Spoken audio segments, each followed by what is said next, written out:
హిందూపురంలో బాలయ్యకు ఎదురీత. ఏపీలో ఎన్నికల ఫలితాలపై సర్వత్రా ఉత్కంఠ నెలకొని ఉంది. ముఖ్యంగా కొన్ని స్థానాల్లో విజయం ఎవరిని వరిస్తుంది అనే దానిపై రాజకీయంగా ఆసక్తి నెలకొంది. అటువంటి వాటిలో హిందూపురం ఒకటి.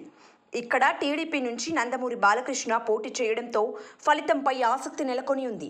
వాస్తవానికి ఈ స్థానం తెలుగుదేశం పార్టీకి కంచుకోట. తెలుగుదేశం పార్టీ ఆవిర్భావం నాటి నుంచి ఇప్పటి వరకు జరిగిన అన్ని ఎన్నికల్లో టీడీపీ జెండా తప్ప మరే జెండా ఎగరలేదు.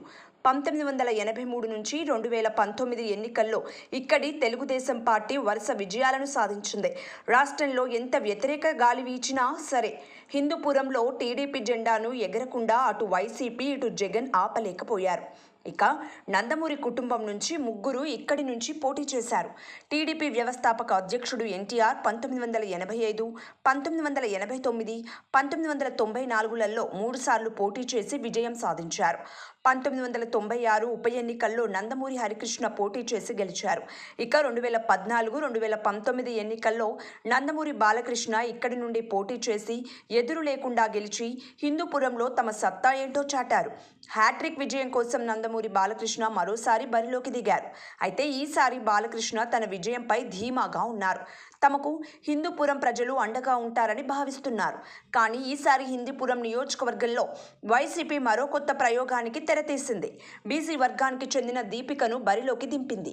దీంతో పాటు ఇక్కడ స్వతంత్ర అభ్యర్థిగా పరిపూర్ణానంద స్వామి బరిలోకి దిగారు.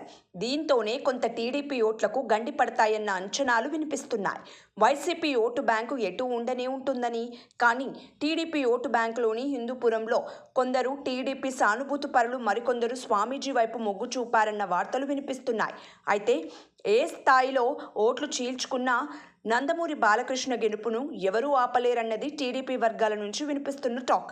మరి చివరకు బాలయ్య హ్యాట్రిక్ విజయం సాధిస్తారా?